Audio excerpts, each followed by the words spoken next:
My husband and I chose the biggest one. That tool seemed to be from another world.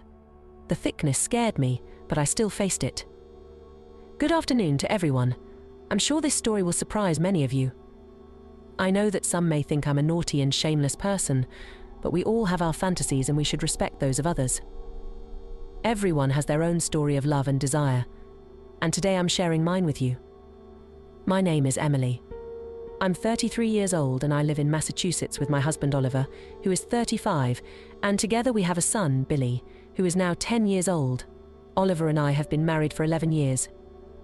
He was my first man and I was his first wife. Our love began unexpectedly. We met at church and the connection between us was instantaneous. Before long we fell deeply in love and decided to get married. At the time we were living in New Hampshire, where we both ran a suit and religious clothing store. The business was thriving and we felt the time was right to expand our operations. That's when we decided to join forces with a brother from our church who also had a similar vision for growth. With this new partnership, we made the bold decision to move to Massachusetts in 2021. But also a great reward. The store quickly became a roaring success in the new city, and our hard work and dedication began to pay off. With the success of the business, Oliver was awarded a very prestigious religious position in our church. Although I don't want to name the exact position, I can say that he is highly respected and has a great influence on our Christian community. This new position was not only a recognition of Oliver's hard work, but also a reflection of the friendships and support we have cultivated over the years in the Christian community. Today, as we look back, we see that the decision to move to Massachusetts was a fundamental step in our lives. My husband and I were never like most Christian couples out there, or so we thought, especially at the beginning of our relationship. In our first year of marriage, our passion was simply overwhelming. It was so intense and uncontrollable that we were intimate 3 to 5 times a day. We explored everything we could: motels, lingerie, toys, and tried out every possible position. In the beginning, it was a process of building mutual trust, something that took a while to consolidate. As Christians, we faced the weight of judgments and social expectations. Is often seen in a sinful and shameful light. In front of people, I've always been the holy woman, the devout and modest wife. But behind this facade, I'm actually a woman with intense and uncontrollable desires. I don't rub it in society's face that I'm a naughty girl, as most women do. On the contrary, I only enjoy these moments with my husband. Because I'm a slightly more uninhibited and mischievous woman, I've always enjoyed watching adult movies. Many have said that I'm addicted to this content, but I got married when I was 22, and to relieve my desires and needs, I satisfied myself alone, which is quite common. After all, I couldn't seek satisfaction with other people, so I found other ways to satisfy myself. During our time together, Oliver and I did some crazy things that we prefer not to remember. One memorable episode happened while we were still living in New Hampshire. We went to a party for my cousin Jack. My cousin wasn't from our church, so the party was completely different from what we were used to. It was a big event, held in a rented space with a swimming pool and dormitories, and it lasted almost 3 whole days of partying. The party was very lively. The drinks were flowing freely, the music was loud, and the food was plentiful. Oliver and I got carried away by the atmosphere and ended up drinking a lot. At the end of the party, we met a very attractive woman. She was a tattooed brunette with stunning hair and a well-toned body. The conversation flowed naturally, and between one conversation and another, we ended up engaging in a triple kiss. The atmosphere warmed up even more, and soon we found ourselves in one of the party's reserved rooms, intensely exploring the 3 of us together for hours on end. The sensation of pleasure and excitement was so intense that it seemed as if time had stood still. However, when the party ended and the effects of the drink began to wear off, the hangover brought with it a wave of regret and shame. During the journey home, the silence between us was palpable. The absence of words reflected the weight of our actions and the discomfort we felt. When we got home, Oliver and I had a serious talk and decided that we would never do anything like that again. The experience, although exciting and engaging, became a memory we'd rather forget. With the fast-paced life we began to lead in Massachusetts, our intimacy began to cool. After Oliver took up his position at the church, he became a little distant and our intimate connection gradually faded. The toys we used to use often were put aside in a drawer, along with the lingerie that used to be part of our evenings. Our adventures in motels also came to a halt. We wondered what people in the church would think if they saw us going into such a place. In New Hampshire, the situation was quite different. It was a big city, and the chances of being seen were much lower.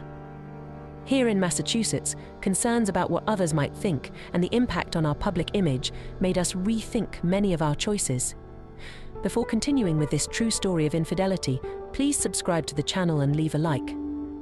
So I started to dedicate myself to playing alone again, accompanied by my adult videos. I didn't see a problem with it. It was a way of relieving the stress of everyday life and satisfying my needs, unlike many people who seek out betrayal. Everything was going well until one night when Oliver caught me in the act. It was late at night, and as usual, I decided to give myself a little treat so I could sleep soundly. I went to the drawer, took out one of the vibrating toys and settled down on the bed, ready for my intimate adventure. I was so focused and immersed in pleasure that I didn't notice Oliver coming home. When he opened the bedroom door, he found me right in the middle of the action, toy in hand and cell phone playing a video. His reaction was as if he'd caught me with another man. The look of shock and disappointment on his face was almost indescribable. Oliver seemed like a completely different person, and the tone of his voice was full of frustration and anger. He started shouting. "And what's that noise of people shouting coming from your cell phone? I can't believe you're watching this crap again." The shock and anger in his voice was evident, and I felt completely exposed and ashamed. The situation became tense, and what should have been a moment of relief for me turned into a painful confrontation. That night was absolute chaos. The fight we had was intense and full of accusations. In that moment of anger, I threw it in Oliver's face that he had no right to criticize me about it, especially when he himself was distant and not dedicated to our relationship. I said that if he wasn't doing his job, at least I was satisfying myself in the way I could. In short, the argument was ugly and quite painful. After that incident, Oliver began to watch me suspiciously, thinking that I was cheating on him. The tension between us became unbearable. Out of anger and to show how upset I was, I took all the toys we had, as well as the lingerie and costumes, and threw them away. To my surprise, it had only just begun. As I mentioned before, Oliver started watching me obsessively. Every step I took and everything I did on my cell phone was closely monitored. One evening, when I got up to get a drink of water, I noticed something disturbing. My phone wasn't locked. Someone had unlocked it and started fiddling with it. The last apps opened appeared as suggestions, indicating that someone had gone through everything. Oliver had completely invaded my privacy, going through my messages and apps in the hope of finding something that would confirm his suspicions. It left me devastated. The feeling of invasion was cruel and painful. I wasn't doing anything to tarnish his image. I had always been faithful and devoted. The trust that underpinned our relationship was being eroded, and I found myself in a situation where my privacy and self-respect were being disrespected. After drinking some water and going back to bed, I tried to settle down and rest. When I woke up in the morning, Oliver woke up too. The room was enveloped in absolute silence, with only the birdsong outside breaking the tranquility. He knew that I had noticed the break-in on my cell phone the night before, and the mood was tense. To my surprise, Oliver spoke calmly. "Darling, I've gone through your phone, but I can explain. It wasn't to keep an eye on you, it was to help you." Those words only fueled my nervousness and frustration. I started to get visibly upset and demanding. I asked him to explain how exactly this could help me. How could the invasion of my privacy, the constant mistrust, and the fights be in any way beneficial to us? It was then that he bluntly revealed that he had seen everything on my cell phone, especially the videos I watched alone. I felt a wave of anger wash over me at that moment, to the point where, for a brief moment, I seriously considered ending our marriage and taking our son far away from the whole situation. The feeling of betrayal and violation was overwhelming, but before these thoughts could solidify, Oliver began to speak unexpectedly. "Remember, love, at the beginning of our marriage? When we were so intense and did everything together. I know you remember that party with your cousin Matthias, when I said I wanted to be with another woman, and you accepted it calmly, without judging me. You were more than my wife at that moment. You were my partner, and you decided to enjoy it with me. The mention of that unexpected memory took me by surprise. In the midst of anger and confusion, he was trying to connect the present with our past, bringing up an experience that, at the time, seemed part of our intense, boundless passion. He seemed to be trying to rekindle that spark between us, perhaps justifying hacking into my cell phone as a desperate attempt to rekindle what we had lost. I, still frustrated, continued to listen to him, but I couldn't ignore how hurt I was. Oliver, with a more serious tone, looked me in the eye and said that he had noticed a pattern in the videos I watched. He mentioned that they were always strong, handsome men with big tools, very different from what he had. I felt my face heat up with embarrassment. I tried to justify myself quickly, saying that I'd never noticed it, that I only watched it to relieve myself quickly and get to sleep. But inside, I knew I was lying. The truth was that I had always been attracted to men like that. It was a fantasy I kept in the back of my mind, something I had never experienced in real life. It was my deepest secret, a fantasy I'd never dared to share with Oliver, let alone anyone else. When he heard my excuse, he was silent for a moment, watching me intently. Then he asked, almost pleaded, for me to be truthful with him and not lie. It was clear to him, and perhaps even to me, that this fantasy of big tools was something I was trying to hide. He spoke with disconcerting calm, saying that it was impossible not to notice. After all, each video I watched seemed to be bigger than the last. His perception left me speechless. I didn't know how to react, caught between shame and the fear of losing his trust, but also without the courage to admit the truth that I was hiding so much. He continued, with a determined look and a calm that left me even more disconcerted. I know mine isn't like that. It's small. You know that. But as a bargaining chip, I want you to satisfy this craving that's been tormenting you. Just as I fulfilled my fantasy years ago with you and another woman, I want you to finally have the chance to be with a man the way you've always wanted. I want you to choose someone just like the ones in the videos you like so much. Take the one that catches your eye the most, the one that arouses your desire the most. His words hit me like a shock. I'd never imagined he'd say something like that. The proposal was unexpected, almost surreal. He was giving me the freedom to fulfill a fantasy that I had never dared to confess out loud, one that until then had been confined to the virtual world. Oliver, the man I had always known as dedicated, religious, and perhaps a little conservative, was now encouraging me to explore something that seemed forbidden. My heart raced, a mixture of emotions forming inside me. I was speechless. He watched me, waiting for my reaction, as the idea slowly seeped into my mind, bringing up all the fantasies I had harbored for a long, long time. I turned him down instantly, without a second thought. "That's insane," I replied, trying to stay calm. "Back then, we were both in it together, but now it's different. We've been married for years, we have a child, and you play an important role in the church. How can we even consider something like that?" Oliver stared at me with a mixture of understanding and firmness. "I understand that things have changed," he said, his voice low and controlled. "But your desire, Emily, that desire you feel has never changed. The opposite has happened. It has only intensified over time." I remained quiet, feeling the weight of his words. He continued, without giving me time to react, "I'm not here to judge your desires. I know what you want, what you really want. So if it's something you need to explore, if it's something that can bring us closer as a couple, I'm willing to be there for you." I was shocked. I couldn't believe what he was saying. But before I could protest again, he suggested something even more unexpected. "What if it's not just you? What if it's both of us? We can do it together like we did before. US plus one other man. That way, no one is left out and we all enjoy it." My heart raced at the suggestion. The idea was daring.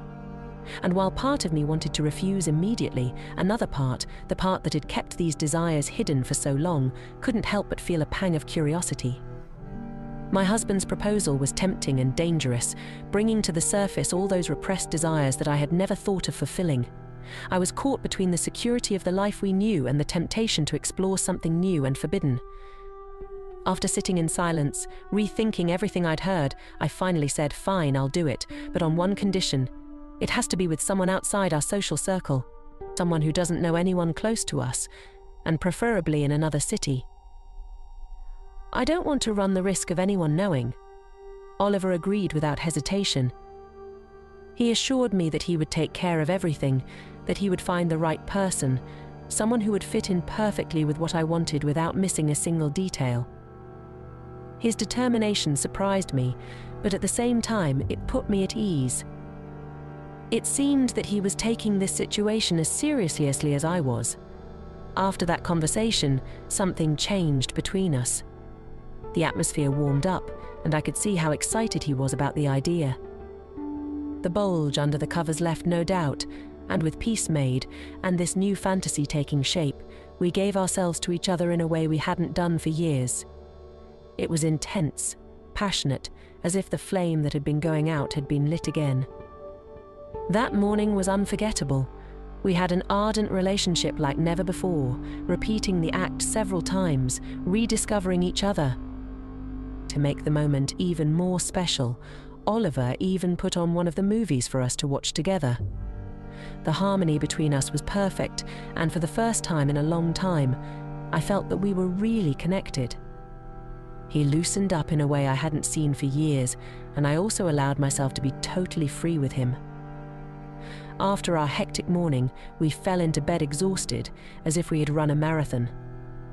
Still gasping for breath, I looked over and saw Oliver picking up his cell phone. To my surprise, he had started downloading a dating app. He calmly explained that he was going to create a profile for both of us, but without showing our faces. The idea was to find someone who was looking for a no-strings-attached adventure, a third party to take part in this new experience we had decided to explore together. The idea made me both nervous and excited.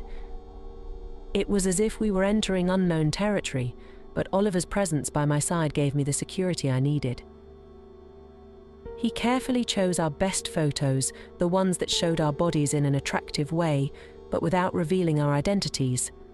After cropping our faces out of the images, he posted them on the app. And just like that, our couple profile was ready, waiting to meet our first suitor.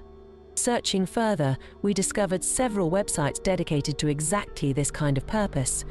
No strings attached dating, where couples could have fun with other people. It was a completely new world for us. There were profiles of all kinds, couples looking for other couples, women looking for experiences with other women, and even people with more specific and peculiar interests. The diversity and freedom offered by these spaces was amazing. We decided to register on some of these sites, creating discreet but attractive profiles. As we explored this world further, we began to realize how many people were looking for the same things as us. Every click, every message exchanged increased our excitement and curiosity. It was as if we had opened a door to a parallel universe where the rules were completely different from what we were used to.